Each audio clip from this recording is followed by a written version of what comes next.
Les carrosseries Minacci vous présentent Top Sport. Vivez le sport à fond avec SFR. Offital, spécialiste de l'univers de l'agencement de travail, vous présente Top Sport.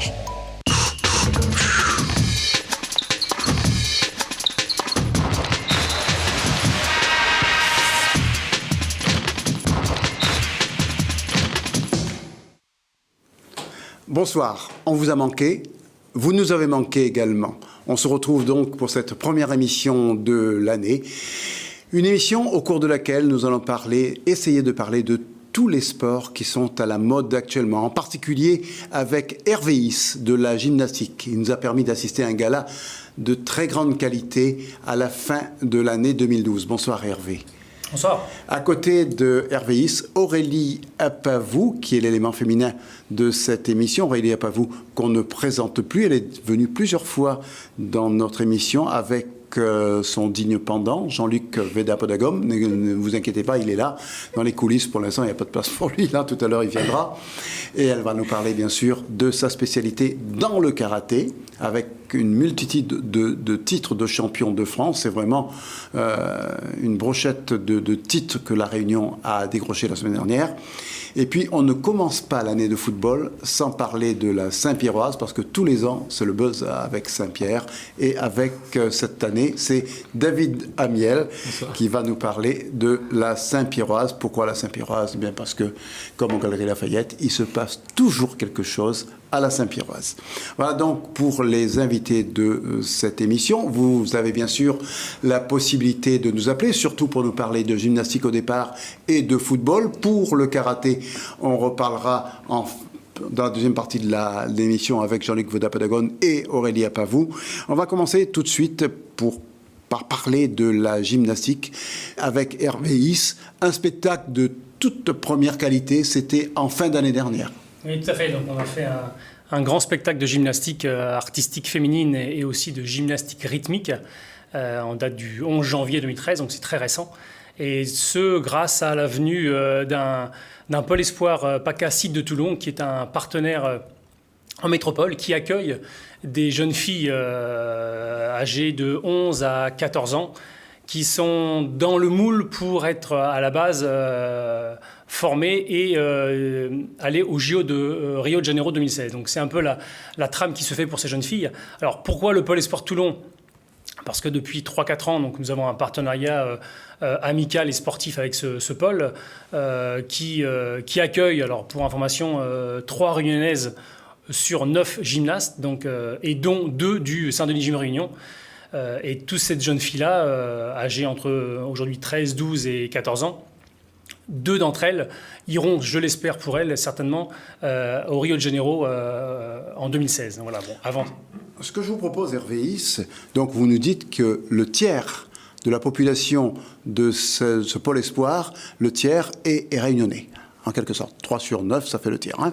Même David Amiel nous aurait trouvé ce chiffre-là. Hein. Voilà. Donc, je voulais vous dire, on va tout de suite voir des images de ce spectacle. On peut appeler ça un spectacle. Tout à fait. Un gala. Dans les airs ou au sol, les mouvements sont rapides, précis et gracieux. Quand la gymnastique de haut niveau s'invite au gymnase de Champfleury, la barre est tout de suite très haute et cela se voit. En stage de reprise sur notre île toute la semaine dernière, les filles du pôle espoir de gymnastique de Toulon ont présenté vendredi soir un gala. Ça y est, là, c'est le grand spectacle ? Oui. Pas trop stressé ? Non. Pourquoi ? Je sais pas, c'est fait pour s'amuser, un spectacle. Pendant près d'une heure et demie, les filles ont enchaîné les démonstrations sur le praticable, les barres asymétriques ou la poutre. Un mélange entre de petites chorégraphies et des passages aux agrès pour un spectacle haut en couleurs. De quoi séduire un public venu en nombre, malgré parfois de petits ratés. Les filles du Pôle Espoir étaient aussi accompagnées par des membres du Saint-Denis Gym Réunion, qui les a accueillis toute la semaine et a organisé leur venue. Les 2 structures sont en effet liées.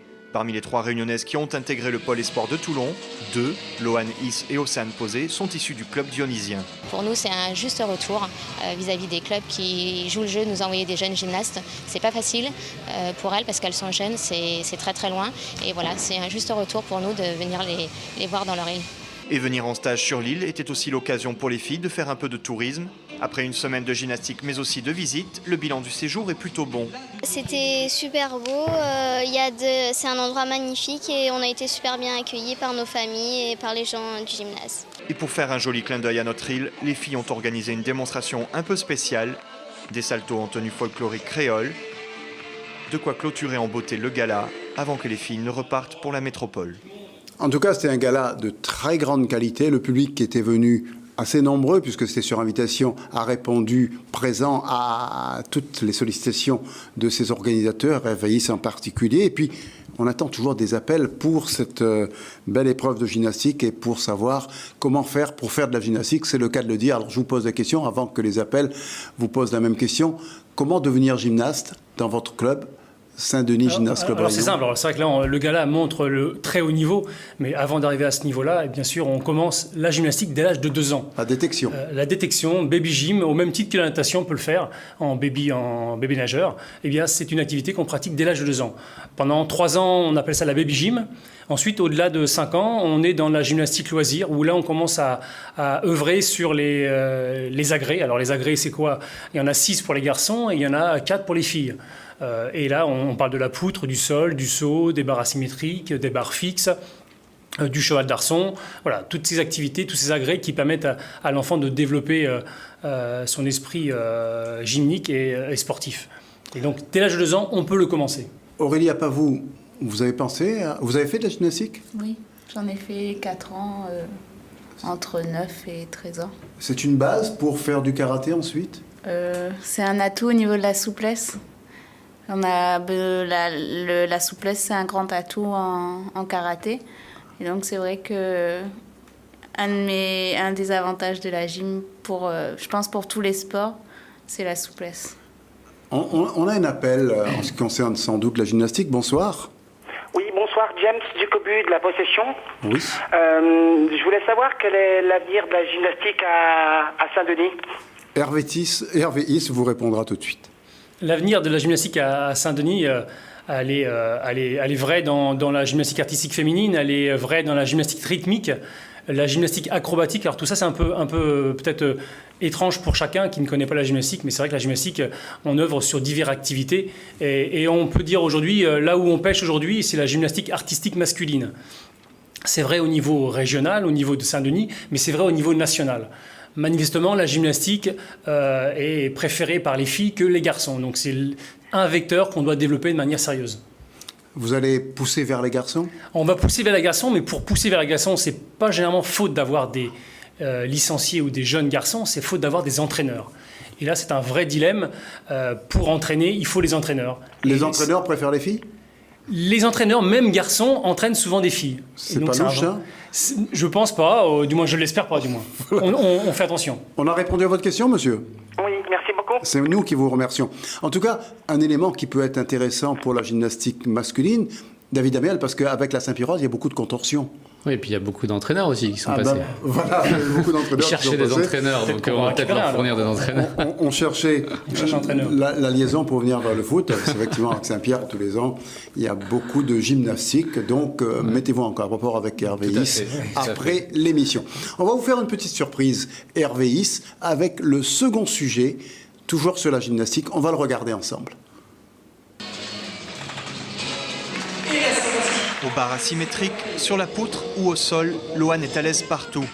À seulement 13 ans, la jeune gymnaste réunionnaise, qui fait partie du pôle espoir de Toulon, côtoie le haut niveau depuis déjà plusieurs années.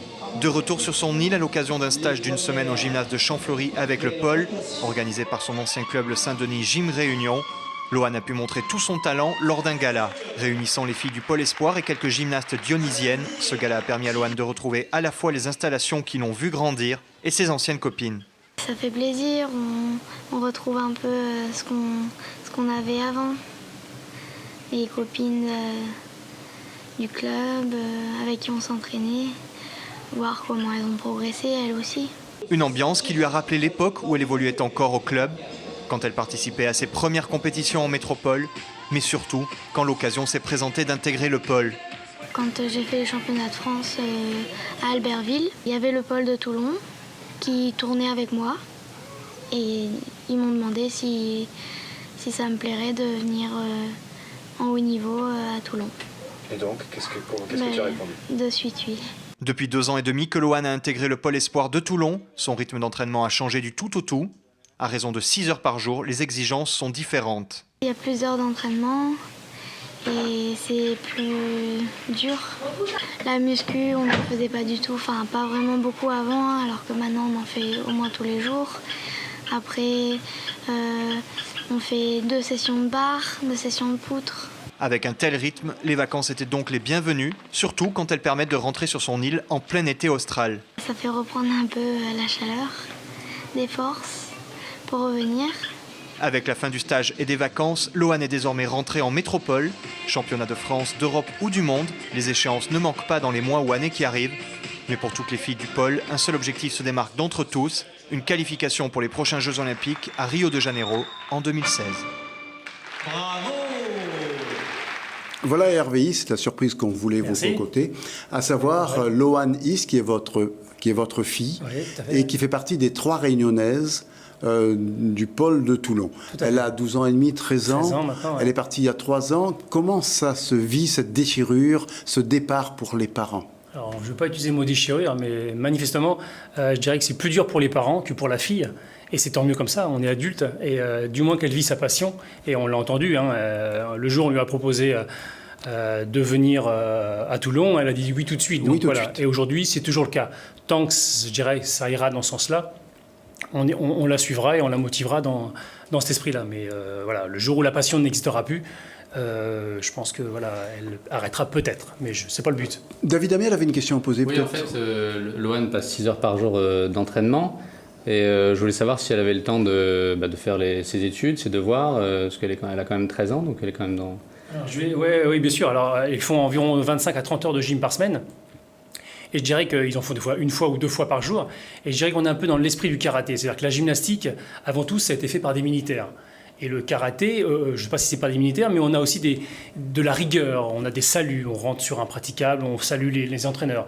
Et on a cette rigueur gymnique qui fait que dans la vie de tous les jours et la vie scolaire, cette rigueur, ils l'ont également. Je dirais qu'ils ne vont pas, lorsqu'ils travaillent, lorsqu'ils étudient, ils vont à l'essentiel tout de suite. Et ils ne tergiversent pas, ils ne vont pas peut-être sur Facebook ou pas trop, ou d'autres activités. Donc, et je dirais que la gymnastique, on le remarque à La Réunion comme en métropole, toutes ces filles issues du milieu social différent, puisqu'on a également à La Réunion également, sont toutes sur le podium au niveau de l'école. C'est-à-dire que quel que soit le niveau social, quel que soit l'âge de l'enfant, ils sont très bons, très bonnes à l'école. Et ça, c'est impressionnant pour ça. Les deux vont de pair. Les deux vont de pair. Tout à fait. Et d'ailleurs, il faut que les deux aillent de pair. Je pense qu'on a connu il y a quelques années, il y a 10-20 ans en arrière, la gymnastique, ou même d'autres sports d'ailleurs, où on favorisait l'activité sportive et moins l'activité scolaire. Et aujourd'hui, on est revenu maintenant vers c'est-à-dire qu'aujourd'hui, si le scolaire ne fonctionne pas, eh bien, on arrête la gymnastique ou alors on modère la gymnastique.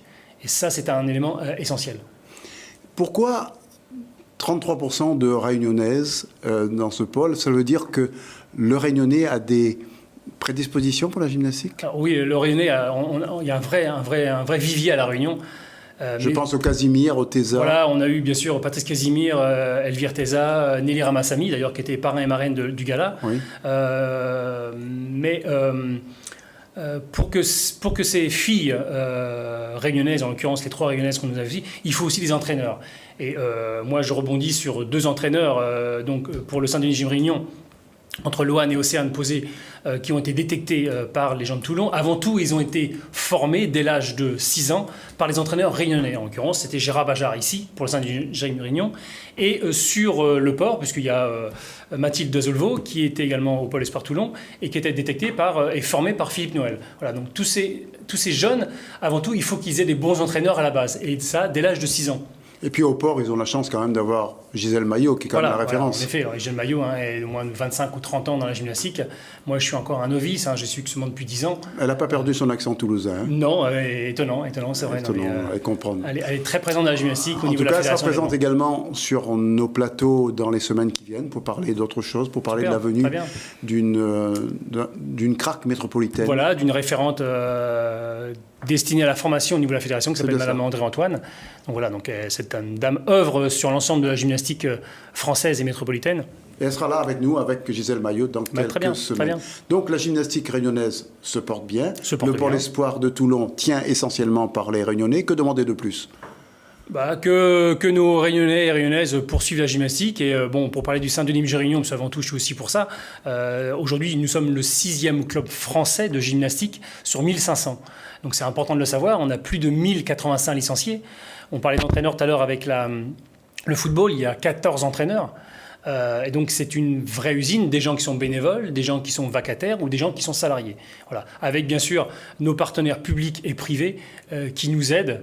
Mais avant tout, il faut, et là je dirais, l'État, je le dis parce que c'est important de le savoir pour tout le monde, l'État se désengage de plus en plus de l'activité sportive et les clubs vont devoir de plus en plus être autonomes et sans toujours dépendre, je dirais, des services publics où il va falloir aller vers le service privé. Et hélas, parents et licenciés vont devoir peut-être davantage cotiser dans les années à venir. C'est un peu le problème du sport en général, je pense. David Amiel ? Oui, moi, c'est une discipline que je ne connais pas trop, mais vous parlez essentiellement de Saint-Denis et du Port.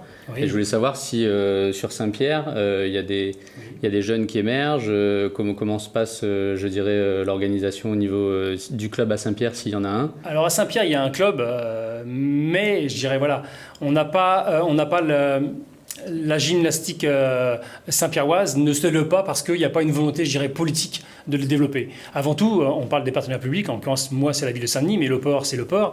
Et on a ces acteurs publics qui œuvrent pour la gymnastique. À Saint-Pierre, ce n'est pas le cas. Je dirais qu'à Saint-André et Saint-Benoît, il y a 2 autres clubs qui se développent bien parce que la volonté politique des communes... Thésard vient de Saint-André, hein.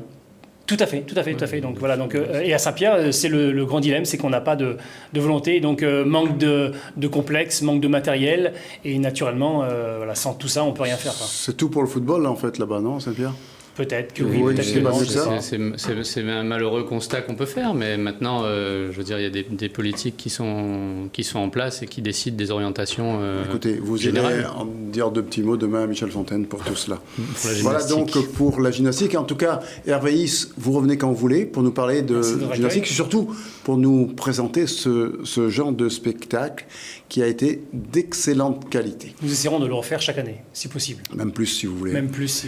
Voilà. En tout cas, on n'a pas eu beaucoup de sport ce week-end, la cause au mauvais temps. Et on va voir tout de suite ce qui arrive quand il y a le mauvais temps à La Réunion.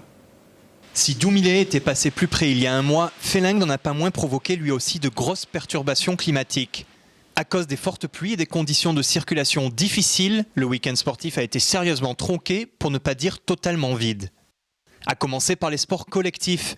Si rien n'était prévu pour les footballeurs et les rugbymen, les uns n'ayant pas encore recommencé et les autres étant en intersaison, il n'en est pas de même pour les handballeurs. Ce week-end devait se jouer l'avant-dernière journée des phases régulières de la D1.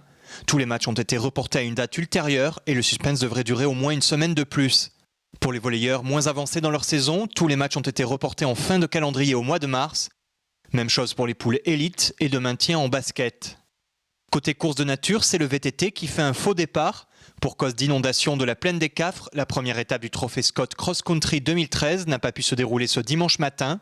En course à pied, les 10 km nocturnes de l'entre-deux qui devaient avoir lieu samedi soir ont été reportés au samedi 23 février, veille du Trail des Anglais. Quant au nautisme, il paraissait bien sûr risqué de prendre la mer ce week-end pour la première journée de championnat de voile habitable. Escalade, escrime, athlétisme, la liste est encore longue, mais maintenant que Félingue s'est bien éloigné de notre île, tout devrait rapidement rentrer dans l'ordre et nombre de rendez-vous sportifs sont à prévoir dès le week-end prochain. Alors un dernier petit mot pour Loane Is. Elle est probablement d'ores et déjà sélectionnée pour les Jeux Olympiques de Rio, si bien sûr rien de malencontreux n'arrive d'ici là, blessure, etc. En tout cas, elle fait partie du pôle de la Pôle Espoir pour être à Rio, sur la plage d'Ipanema ou de Copacabana, pour les prochains Jeux Olympiques. Quelle satisfaction pour La Réunion et pour son père, Hervé Is, qui était notre invité. Autre invité ce soir, Jean-Luc Vedapodagone, oui, comme je prononce bien maintenant, avec le temps, qui est déjà un habitué de ce genre de choses. Jean-Luc Vedapodagone qui accompagne Aurélie Apavou. Mais on va parler un peu de football avec David Amiel. David, vous avez parlé gymnastique tout à l'heure, ça prouve que vous êtes éclectique. Vous avez intérêt à l'être avec la Saint-Pierroise. Alors, au début de saison, on pensait monter une grande équipe. Il y avait Lucera Yapin qui était là. Exit maintenant, Lucera Yapin ? Oui, c'est un fait malheureux, on va dire, puisque il avait entrepris de bonnes choses au niveau donc de l'organisation. Il s'avère que il allait peut-être un petit peu trop vite et donc on l'a un petit peu stoppé dans son élan. Donc il a rendu sa démission. Il voulait des noms. Il y avait, et vous n'avez pas les moyens de le lui donner? Si vous voulez, aujourd'hui, depuis le 16 août où on est élu, on a récupéré un club qui était au bord du précipice. Comme tous les ans à Saint-Pierre. Oui, mais là, c'était en voie d'extinction. Donc, on parlait vraiment de fin de la Saint-Pierroise. Il est vrai que donc, depuis que nous sommes arrivés, on a eu donc, le soutien de la municipalité pour pouvoir remettre un petit peu les choses en ordre. On s'est entouré de gens qui, aussi bien sportivement qu'au niveau de l'administratif, qui nous permettent aujourd'hui de pouvoir être sereins. Il est vrai qu'on est passé à côté donc de gros problèmes. Et là, comme vous dites, à la Saint-Pierroise, on est toujours de surprise en surprise. Mais depuis quelque temps, l'énorme boulot qui a été fait par rapport à tous les gens qui composent l'équipe dirigeante font qu'aujourd'hui, on est dans une certaine sérénité et qu'on peut aborder le championnat de cette année avec confiance. C'est-à-dire votre recrutement n'est pas en quelque sorte cadré par la Ligue. Là. Tous les ans jusqu'ici, la Ligue disait Saint-Pierre n'a pas le droit de recruter. Après, c'était le club qui recrutait le plus. Allez savoir pourquoi. C'est vrai que donc il y a la CDCG en fait qui statue. Qui ne sert pas à grand chose. Vous savez bien. Moi je. Oui, d'accord. Vous avez un devoir de réserve. Donc la CDCG statue sur des bilans qui sont antérieurs. D'accord. Il est vrai qu'il y a 3 mois, on était interdit de recrutement. Le président est parti défendre la cause du club la semaine dernière, où il a présenté donc des bilans par rapport à tous les efforts qui ont été faits entre le 16 août et maintenant. Il s'avère qu'on a eu un bon retour de la CDCG. Pour l'instant, on ne sait pas si on va avoir le droit ou pas. On reste suspendu quand même à la décision, qui devrait normalement arriver par courrier, je pense cette semaine ou la semaine prochaine, pour nous dire soit à quelle sauce on va être mangé, ou soit si on pourra être serein dans le recrutement qu'on a pu entreprendre depuis ces quelques mois. Comme tous les ans, je pense que vous allez pouvoir être serein dans le recrutement, parce que c'est comme ça tous les ans, avec Saint-Pierre. J'espère que votre parole est bénite, monsieur. Elle est bénite. Alors, pour revenir sur l'épisode Arayapin, il disait que Saint-Pierre ne veut pas prendre certains rayonnés au boulot, et on a pris Boesso, on a pris Schneider, on a pris plein de gens. Alors, si vous voulez, aujourd'hui, la politique du club, elle est entièrement destinée, elle va vers les Saint-Pierrois. D'accord. On parle de Quentin Boesso qui avait pris donc une disponibilité. Savoir que Boesso est arrivé en 2006. C'est un joueur qui venait du Havre, qui était prêté par le Havre, et il a fait ses preuves à la Saint-Pierroise. Il a su s'intégrer, je dirais, dans le tissu Saint-Pierrois, dans la vie Saint-Pierroise. Et donc il a eu un travail. Il a pris une disponibilité pour pouvoir aller donc au Gazélec d'Ajaccio, où il a fait donc 2 saisons successives qui ont permis au club donc de monter. Maintenant, il revient, je dirais, à ses premiers amours, où il se sent bien aujourd'hui dans cette maison Saint-Pierroise. Et il n'y a pas eu de création de poste, alors que ça aurait dû être le cas pour les 2 autres joueurs que voulait faire venir à Ariapin. C'est-à-dire le goal de la Saint-Pauloise, c'est ça, Pélops? Oui, Pélops et El Caman. Voilà. Donc à partir de là, nous on reste, je dirais, dans notre optique, c'est de faire monter le cru Saint-Pierrois et d'aider d'abord les gens de la maison avant de regarder vers l'extérieur. Et pour Schneider? Schneider, aujourd'hui, il y a eu un poste qui avait été créé à l'époque pour M. Tosi, M. Zvinka, on connaît les histoires. Et donc, M. Schneider va s'occuper en fait de la politique de la ville au niveau des gardiens. On avait un manque en fait au niveau donc, de la ville de Saint-Pierre pour l'entraînement des gardiens des différentes sections. Et donc il va s'occuper de ce rôle-là et aussi donc du rôle d'entraîneur de la Saint-Pierroise en collaboration avec M. Corfou. Corfou, donc c'est le nouvel entraîneur de Saint-Pierre. Alors c'est un binôme comme on en voit quelques fois. C'est vrai que combien de temps il va tenir Corfou? Alors je sais pas, enfin je vais pas épiloguer sur ça. Je veux dire. À Saint-Pierre, il est vrai que le contexte est assez particulier. Il y a une certaine pression. Maintenant, je veux dire, on prend des gens quand même qui ont un backup, qui ont une expérience. Il faut savoir que c'est lui qui a monté Clairefontaine à l'époque, qui était DTN en région Île-de-France. Donc je veux dire, c'est pas quelqu'un qui n'a pas de référence. Il a été sélectionneur de Cameroun. Avait des références également. Il n'y avait peut-être pas le même président en face. Donc, oui, d'accord. C'est le président qui fait la différence, voulez-vous me dire? Je sais pas. Je veux dire, exit les Kandasamy, les...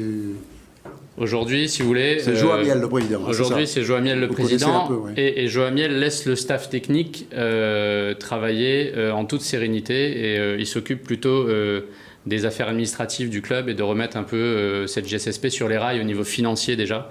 Donc ça passe par... Donc c'est plus lui qui fait l'équipe à l'instar de Kandasamy, par exemple. Alors, ce n'a jamais été Joe Amiel qui fait l'équipe de la Saint-Pierroise. Il ne fera pas l'équipe. Ouais. D'accord. Voilà, en tout cas, David Amiel, ce qu'on voulait vous dire. 2-3 petites questions encore, juste pour vous cuisiner un peu. Oui. Juvet, pas Patrick Juvet, hein, Juvet le footballeur. Oui.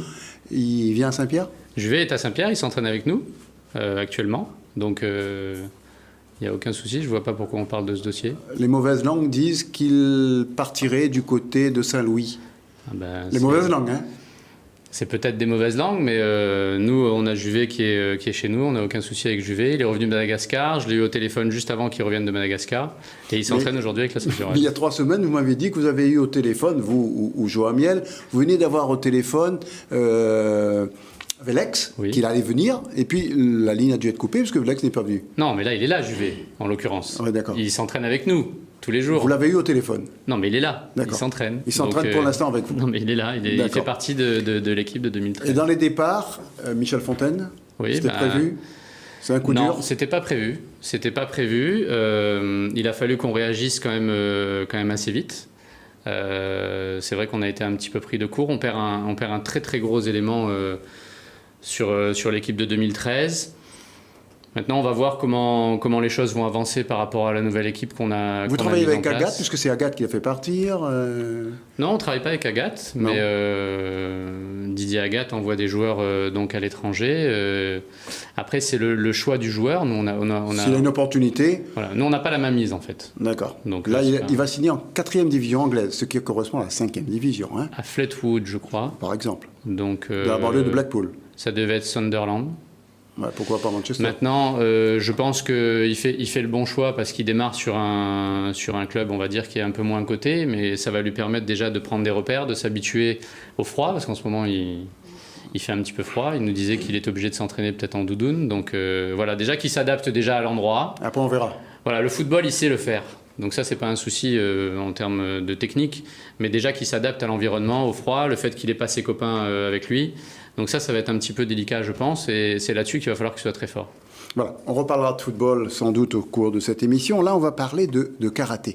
Non pas du karaté de Jean-Luc Vedapodagon et de Aurélie Apavou, mais on va parler du karaté classique. C'était une épreuve qui avait lieu à la Chaloupe, c'était ce week-end.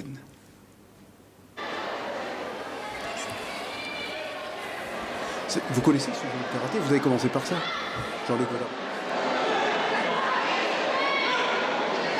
Oui, bien sûr. 6 ans ce karaté-là. Ce karaté-là pendant 18 ans, et puis je me suis dirigé un petit peu plus vers le contact, donc le karaté Kyokushinkai. Et là, c'est une épreuve qui avait lieu à Saint-Leu, qui a attiré beaucoup de karatékas, près de 150 karatékas pour un week-end de pluie. C'est quand même un petit exploit. Je pense que c'est le sport de prédilection des tout-petits. En général, quand on demande à un marmaille quel sport il veut faire en premier, il va dire le karaté. Donc, c'est pour ça que ça rassemble énormément d'enfants de cette discipline. Et c'est à partir de cette quantité qu'on sortira la qualité? Oui. Et je crois que le club de Saint-Leu, où il n'y a pas beaucoup d'activités quand même à la Chaloupe Saint-Leu, lorsqu'elle fait ça, on peut dire que c'est un grand coup de chapeau à ses organisateurs. D'ailleurs, on va écouter tout de suite la présidente du club de Saint-Leu qui nous explique tout ce qu'elle fait pour ce village de la Chaloupe. La Ligue de karaté, le partenariat de la mairie de Saint-Leu, nous organisons aujourd'hui la dernière coupe de club avant les championnats qualificatifs en combat.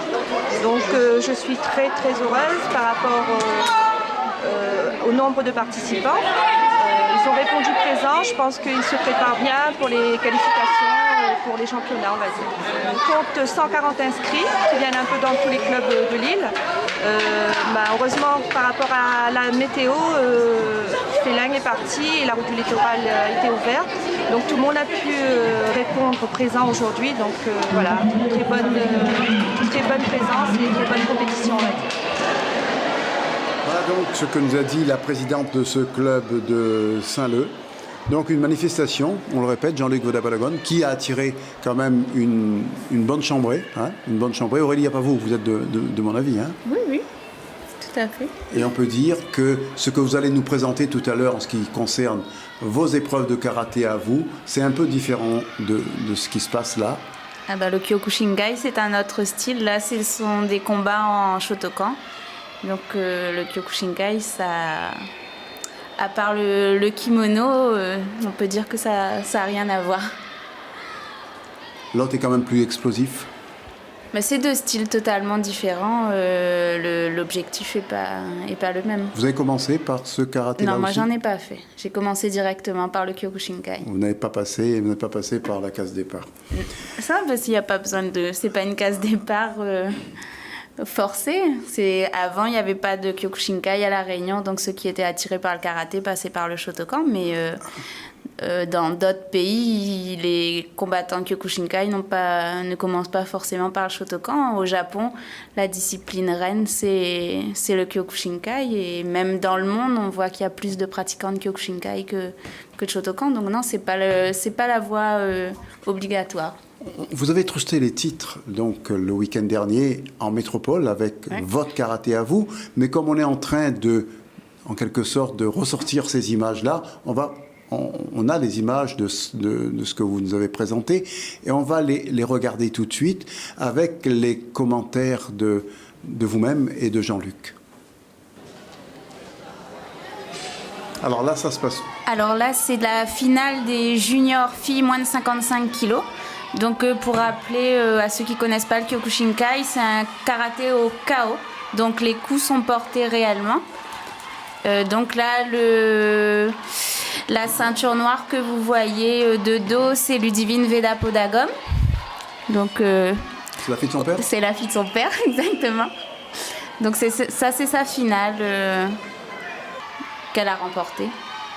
C'est elle qui a été élue meilleure styliste ? Non, c'est sa petite sœur. C'est toute une famille, ça alors ? Oui, il y a les trois sœurs qui ont été sur le podium lors de ce week-end. Donc vous voyez que les coups sont portés. C'est toute la différence avec le karaté de tout à l'heure. Donc elles ont que les gants, les protèges tibia. Et donc il n'y a plus de plastron, plus de casque pour les juniors. Et à savoir que les combats, c'est des rounds de 3 minutes. Avec des prolongations de 2 minutes s'il n'y a pas de décision. Mais là, ça a été une décision directe au bout des 3 minutes. Je voudrais juste rajouter que, comme vous voyez, la base dans le Kyokushinkai, c'est beaucoup de coups dans les cuisses. C'est pour saper les jambes de l'adversaire. Mais pas dans la tête. Mais aussi autorisé, mais on commence d'abord à couper les racines avant d'abattre l'arbre. Donc, voilà.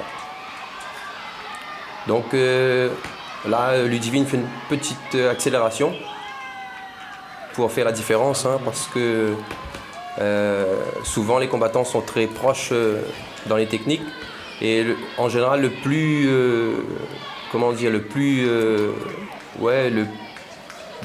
celui qui est mieux physiquement gagne son combat.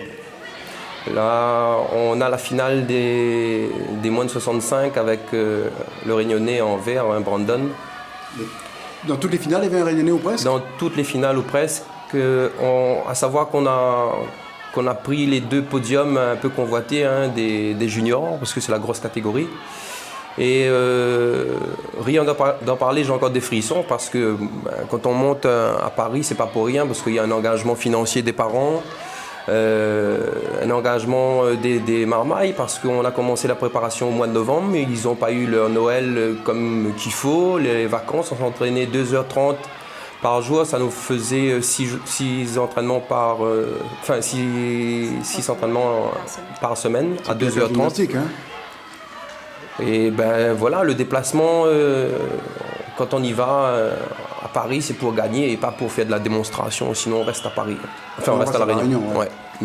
Donc vous avez trusté les titres. Oui. Exactement. Et d'autant plus, c'est la première fois qu'on prend un podium en junior. En junior et aussi en meilleure technicienne. Hein, c'est une petite, c'est Lucille Vedapodagom. Vous la connaissez? Oui, c'est ma petite fille, donc meilleure technicienne de toute la compétition. Meilleure technicienne de France, on peut dire, puisque toute la compétition, toutes les meilleures françaises de l'Open de France. Voilà. Ouais. Et c'est une grande satisfaction pour ce karaté réunionnais.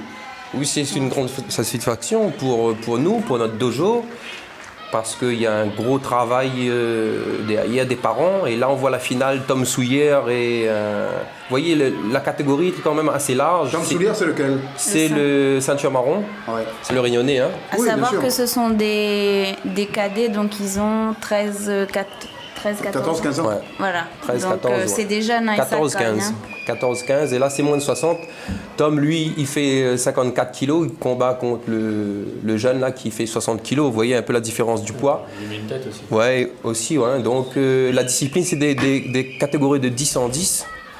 On a perdu des petits qui combattaient dans une catégorie moins de 40. Ils faisaient 35 kilos ou 30 kilos. Donc, il y a eu quand même... on s'est fait battre là sur le poids.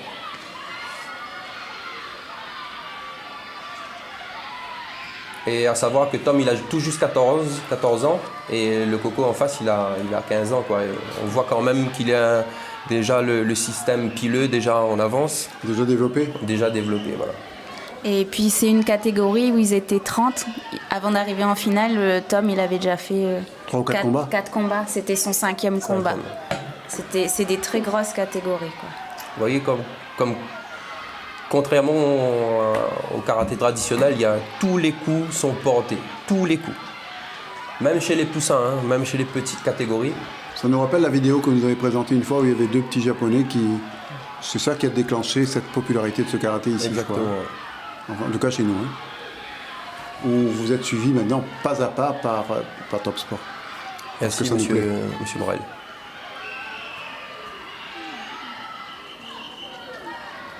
Combien de titres au total? On a fait 5 premiers, 3 deuxièmes, 3 troisièmes et puis le trophée de la meilleure technicienne. Au total, 11 podiums. Meilleure équipe du tournoi? Et aussi meilleur club de France. Meilleur club de France. Exactement. David Amiel, quand Saint-Pierre sera le meilleur club de France amateur. Mais je peux le proposer mon aide s'il veut pour faire de la préparation physique pour ces jeunes là-bas. À qui Monsieur Aniel. Mais même si vous êtes je peux descendre sur Saint-Pierre, il n'y a pas de souci. Tout est une question de prix. Même pas, gratuitement. Écoutez, moi à votre place, je saisirais la balle au bon. Ah oui, ces valeurs-là, elles se perdent.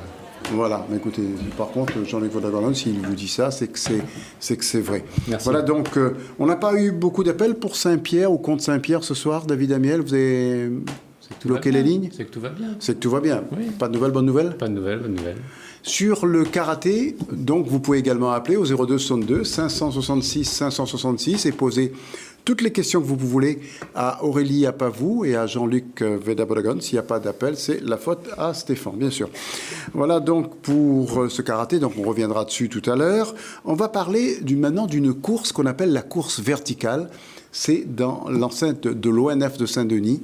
C'était une course contre la montre. C'est une course relativement dure pour ceux qui ne sont pas habitués. Saint-Denis-le-Brûlé en courant. Plus de doute ou de tergiversation, le chrono met tout le monde d'accord. Pour avoir participé au Cachalange sur le sentier Mercure ce dimanche matin, les coureurs peuvent désormais compter sur leur temps de référence officiel. Pour la première fois, le sentier Mercure très fréquenté par les coureurs du Nord a servi de cadre à une course à part entière, en plus du côté convivial de la course et sans risque d'embouteillage grâce à des départs en binôme toutes les minutes.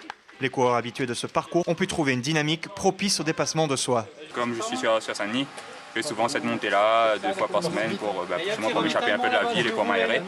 Et le faire en course, c'est encore plus fun, c'est vraiment chouette. Avec un profil vertical de près de 800 mètres de dénivelé sur moins de 5 km, le Sentier Mercure est le sentier de référence pour les coureurs qui souhaitent améliorer leur vitesse moyenne ascensionnelle. Un travail spécifique inévitable dans un programme d'entraînement. Il faut faire souvent des petites choses comme ça justement pour qu'on puisse vraiment, si on tient vraiment 5 km en côte à fond la caisse. On va au bout de ses limites. En fait, il y en a qui vont dans la longueur, dans la durée de l'effort. Moi, je préfère aller dans l'intensité. Le but, c'est d'améliorer chaque fois son chrono. C'est un objectif comme un autre. Une centaine de coureurs au total ont tenté d'affoler leur compteur. Une tâche qui n'a pas été rendue facile par la pluie des derniers jours. La boue n'a pour autant pas empêché 6 d'entre eux d'être en dessous des 40 minutes, soit une vitesse ascensionnelle supérieure à 1000 mètres de dénivelé par heure. Avec un temps de 35 minutes et 51 secondes, c'est Didier Mussard qui a remporté la course. Ces 4 km là, c'était comment? Dur, ouais, dur, mais bon, mes pensées n'auraient été plus difficiles que ça. J'ai jamais fait un kilomètre vertical, puis trop rapide non plus ces temps-ci. Mais bon, moi, satisfait de moi. Mais puis on s'entend moins quand même. On va voir les autres faire le chrono. Hein. Difficile pour tout le monde de toute façon. Hein. Il est suivi par Teddy Loricourt et Axel Thomas. Chez les femmes, c'est Delphine Deran qui s'offre la première place avec un temps de 46 minutes et 47 secondes. Une trentaine de coureurs ont quant à eux mis plus d'1 heure pour venir à bout du sentier. Preuve que le format peut aussi intéresser les moins expérimentés. Après une telle séance spécifique, tous se donnent rendez-vous pour la prochaine grande épreuve du calendrier, le Trail des Anglais, le 24 février. Voilà, en tout cas, c'est une course relativement difficile pour l'avoir pratiquée. On va parler, un appel pour Jean-Luc ou Aurélie. Bonsoir. Bonsoir. Oui, nous vous écoutons. Oui, en fait, j'appelle pour des renseignements sur le Kukushinkai, s'il vous plaît. Oui, allez-y, posez vos questions autant que vous voulez. Hein. Et Jean-Luc est là, et Aurélie. Si dans l'Est, en ce moment, il n'y a pas de club de Kukushinkai. Comment ça se fait? Jean-Luc ou Aurélie? Ben si, il y a un nouveau club qui s'est créé à Bras des Crevettes. Non, Bras des Chevrettes, ouais. Donc ça fait quoi? Depuis la rentrée, c'est par rapport à mon planning, c'est uniquement le samedi matin. C'est vous qui le... Ouais, c'est toujours moi, de 10h à midi. Alors samedi matin, de 10h à midi, Jean-Luc et Aurélie vous attendent au club de Bras des Chevrettes, pas des Crevettes. Hein. Ah ouais, à côté de l'église. C'est à côté de l'église, si jamais vous prenez un coup, vous allez pleurer à l'église après. Hein. Oui, vous disiez? D'accord. En fait, j'aimerais savoir, par rapport au sport, pourquoi on ne frappe pas à la tête? C'est que au corps. Mais il a dit tout à l'heure qu'on frappait à la tête. Hein. On frappait en bas avant, à la racine, et après c'est au sommet. Avec les poings, les frappes sont interdites au visage. Il faut savoir que les premières compétitions, les frappes en taisho étaient autorisées au visage. Et ensuite, c'est comme dans beaucoup de disciplines, il y a des techniques dangereuses qui sont interdites au niveau de la compétition, mais c'est des techniques qui se pratiquent dans la partie technique à l'entraînement. Mais en fait, la forme originelle, ils ont supprimé ces coups à la tête. Pourquoi? Parce qu'il y avait trop de blessés. D'accord. Et quand on voit un sport qui est quand même assez violent, on éviterait moi-même de mettre mes enfants là-dedans. Donc je pense que c'est pour ça que ils ont supprimé les frappes de poing à la tête et ils ont laissé les coups de genoux, coups de pied à la tête. Voilà. Et personnellement, je ferai la remarque que dès qu'on autorise les poings au visage, et ça se voit à travers le karaté contact pour les connaisseurs, les combattants ont tendance à tout de suite aller chercher le KO à la tête, et on a une variété technique en Kyokushinkai par le fait que les coups de poing au visage sont interdits, donc on travaille beaucoup les jambes, les jambes au visage qui se voient pas forcément si on autorise les coups de poing au visage, donc c'est une autre forme de combat et de technique. On a répondu à votre question, monsieur?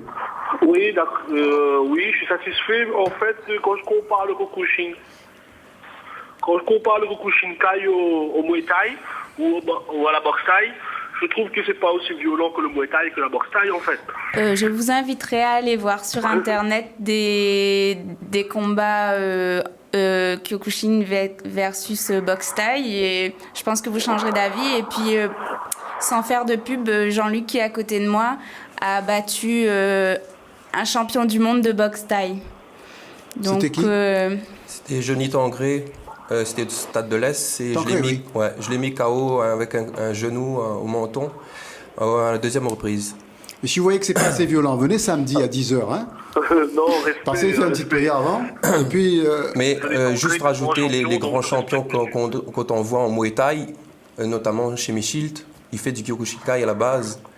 Donc ils ont récupéré le savoir-faire du karaté Kyokushinkai pour le remettre sur un ring. On connaît aussi Francisco Filio, on connaît aussi Globe Fetosa et on connaît aussi en MMA Monsieur Saint-Pierre. Donc voilà, on n'a pas inventé le Kyokushinkai, il parle de lui-même. Voilà, et puis c'est pas parce qu'on est en kimono que voilà, le terme violent de toute façon c'est pas quelque chose de vraiment approprié. On est un art martial, donc c'est pas la violence qu'on cherche, mais les coups sont réellement portés, donc il y a pas, faut pas dénigrer le Kyokushinkai par rapport à la boxe thaï. David Amiel, qu'est-ce qu'on peut dire de ces karatékas? Non, moi je trouve que la prestation qui a été faite en métropole, elle est exceptionnelle, elle est exemplaire. Je voulais les féliciter pour ça, parce qu'avoir tous ces jeunes dans cette discipline-là qui demandent quand même de la technique, qui demandent quand même beaucoup de physique, parce qu'on voit que finalement l'adversaire en face pêche par rapport à un physique aussi. Et non, franchement, félicitations à vous et continuez ainsi. Merci. Quel est l'objectif de la Saint-Pierroise, puisqu'on reste un petit peu avec vous encore pour le football maintenant? L'objectif de la Saint-Pierroise, c'est que toutes les équipes de jeunes remportent leur championnat. On est en train de mettre en place avec M. Corfou toute une politique tournée vers la jeunesse pour rejoindre un petit peu ce que font mes confrères dans d'autres disciplines. L'accent est porté sur l'équipe première qui est la vitrine, certes, mais il y a un énorme travail cette année qui est fait au niveau des 350 licenciés qu'on a. Donc c'est M. Corfou qui va prendre, je dirais, l'ossature générale, l'organisation générale de tous les éducateurs du club. Avec, d'ailleurs, ils ont une réunion ce soir, qui vient de se terminer, je pense, où on va demander aux éducateurs d'avoir des objectifs et de remplir autant que faire se peut ces objectifs pour qu'on puisse retrouver, je dirais, ce qu'on a perdu un petit peu ces derniers temps. À l'époque, la Saint-Pierroise, dans toutes les sections de jeunes, était crainte. On avait tous les jeunes qui remportaient leur championnat, leur coupe. On se rappelle de la Danon Nations Cup aussi. Donc voilà, l'accent est mis spécifiquement là-dessus cette année. Merci David Amiel. On va revenir sur le karaté avec un autre appel. Bonsoir. Bonsoir. Nous vous écoutons, monsieur. Bonsoir. C'est bon. Je m'appelle, c'était une question pour le Kyokushinkai. Oui. Bonsoir. Ah non, mais c'est bon, on est d'accord pour le bonsoir, mais dites-nous, c'est quoi votre question? C'était pour savoir, c'était une question pour le Kyokushinkai. Ouais. J'ai entendu la dame que monsieur Jean-Luc Opadagom a battu un champion du monde de boxe thaï.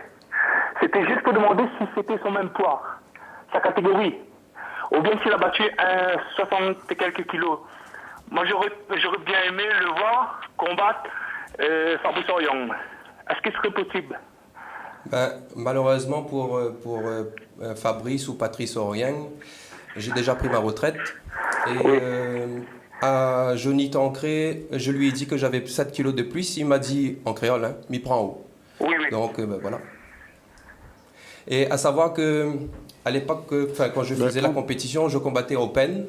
Ouais. J'étais le plus léger de la compétition, j'ai battu tout le monde quand même. Ouais. Voilà. Non, mais c'est pas pour enfin, c'était juste pour savoir. D'accord. On va changer de sujet parce que notre interlocuteur va prendre l'avion tout de suite. On a en ligne Armand Coupou. Bonsoir Armand.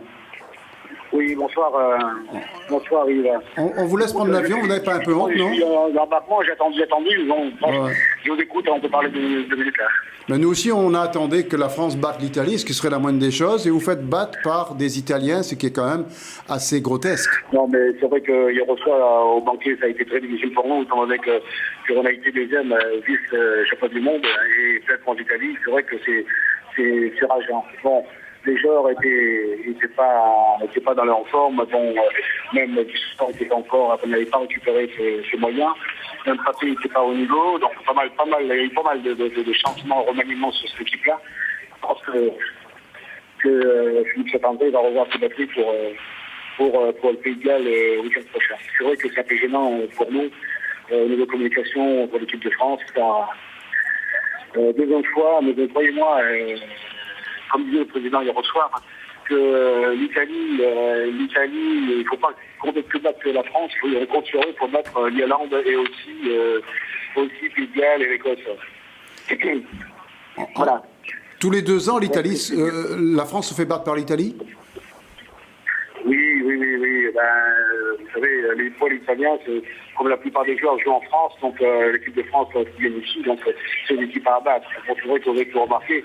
On peut les féliciter parce qu'ils ont pratiqué du beau jeu, et on peut les fier d'eux, parce que le rugby se prend bien en Italie, parce que vous allez voir qu'on a l'équipe, l'AS Roma, a préféré avancer leur match vendredi pour occuper le jeu au rugby du dimanche. Ça, c'est vraiment une grande force pour le rugby italien, étant donné que l'AS Roma a laissé la place au rugby dimanche. Et donc, ils ont perdu d'ailleurs vendredi 4-2. Et beaucoup de voir que le rugby italien puisse remplir 13 000 spectateurs dans ce grand stade olympique de l'AS Roma, c'est sensationnel, extraordinaire. Okay. À mon coucou. Que les ressorts, on a passé une nuit difficile. Ce matin, j'étais là-bas à 5h, j'étais voir Fabien Palais 2, parce que bon, c'est très dur pour nous. Puis je suis avalé. Là, je suis avec beaucoup de on dirait près de 20 000 Français à se passer sur l'Italie. Et on rentre tous là, et bon, on a un peu, je dirais, la tête en bas. Oui, comme vous, l'avion, il ne faut pas qu'il fasse la même chose que vous.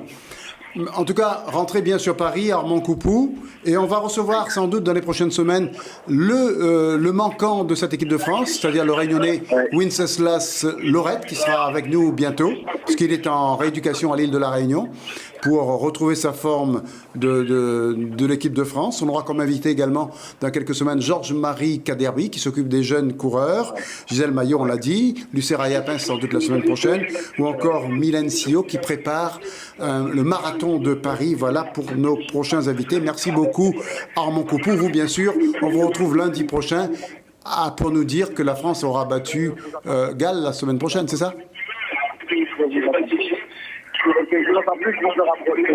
Oui, ben raccrochez. Merci beaucoup, à la semaine prochaine. On va parler maintenant de VTT avec la première compétition de l'année. C'était la semaine dernière. Après 22 tours, le parcours ne devait plus leur réserver beaucoup de surprises. Seule une chose comptait, tenir à tout prix pour garder la tête de course. Giovanni Gontier et Mathieu Dijoux sont les grands vainqueurs du relais des 4 heures du port. Une victoire qu'ils ont dû aller chercher loin, le Benjamin du tandem ayant souffert de crise de crampes dès la 2e heure. C'était vraiment très dur à tenir, ça s'est vraiment joué sur mon moral. J'avais des douleurs partout au niveau des jambes et jusqu'au dernier tour. Et après le dernier tour, je me suis dit, même si ça fait mal, il faut y aller, il faut mettre l'écart et j'ai foncé. Des efforts qui se sont avérés payants, mais qui confirment surtout à Giovanni Gontier qu'il a bien fait de miser sur son jeune protégé comme coéquipier. C'est un jeune très prometteur, je le suis dans ses entraînements. Donc le but c'est quand même de l'amener au plus haut niveau, c'est pour ça que j'ai voulu courir avec lui aujourd'hui. Derrière eux, Didier Cazé et José Emmanuel Mougandi ont bien cru qu'ils pourraient profiter des difficultés du duo de tête pour ravir la tête de course. À seulement une trentaine de secondes d'écart en moyenne, tout aurait pu basculer à n'importe quel tour. Mais malgré tous leurs efforts, leurs adversaires ont réussi à conserver leur avance. Le troisième poste, c'était encore jouable. Voilà. Quand Giovanni a refait un coup de semonce, Maintenant que la saison est lancée, le rythme des compétitions peut reprendre. Prochaine épreuve, le cross-country de la Plaine des Cafres, dimanche prochain. Voilà pour la Plaine des Cafres, mais si vous êtes à la Plaine des Palmistes, samedi prochain, il y aura la dernière journée de force et développé couché. On parle de tout ici, même d'haltérophilie, grâce à Marc-Marie. Et ce sera à la Plaine des Palmistes. Ce sont des épreuves qualificatives pour les championnats de France. On aura des images de cette compétition dans notre émission de lundi prochain. Alors, vous connaissez le scoop de ce soir, c'est-à-dire que Jean-Luc Vedapadagom a signé à la Saint-Pierroise comme préparateur physique. C'est David Amiel qui a fait un appel du pied. Et a priori, c'est OK?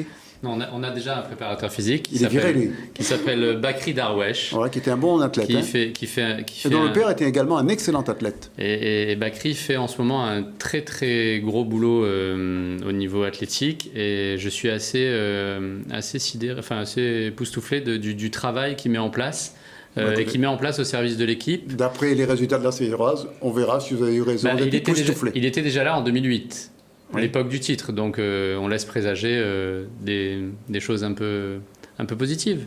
Je ne comprends pas pourquoi vous avez essayé de dévergonder Jean-Luc Vedapadagom, parce que c'est pas très sympa pour Darwesh. Non, mais... C'était en plaisantant? Non, pas du tout. Parce que le billet que vous avez mis sur la table. Mais on a discuté sur plus la préparation mentale que la préparation physique. Sophrologie alors?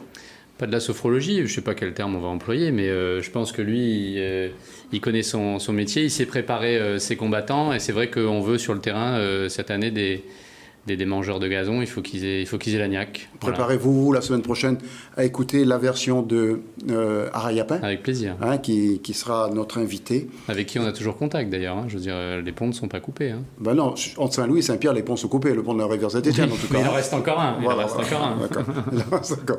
En tout cas, merci beaucoup, David Amiel. Aurélie Apavou, on vous retrouve bientôt. Oui, bientôt. Pareil pour Jean-Luc, pareil pour David, pareil pour Hervé Is, qui étaient nos premiers invités. Jean-Luc? Je voudrais juste rajouter qu'on est en préparation pour les championnats du monde. Oui. Qui auront lieu quand? Alors, fin avril à Tokyo, au Japon. Donc, il y aurait 7 plus Aurélie qui combat chez les seniors en filles. Et ça va se dérouler sur 4 jours, des petites catégories aux plus grands. À Tokyo? À Tokyo. Et la Réunion représentera la Réunion ou la France? Ah non, la Réunion. La Réunion. La Réunion. Et il y aura également une équipe de France? Il y aura aussi une équipe de France, oui. Qui sera inférieure à celle de la Réunion comme d'habitude? Je pense au niveau des résultats, oui. Voilà. On se retrouve à Tokyo bientôt? On peut venir également, tout est faisable. David Amiel, vous restez à Saint-Pierre. Ouais. En tout cas, merci beaucoup de nous avoir suivis. Ça nous a fait très plaisir de vous retrouver, comme ça a dû vous faire plaisir de nous retrouver. N'oubliez pas qu'il y a une rediffusion demain et mercredi. Bonsoir.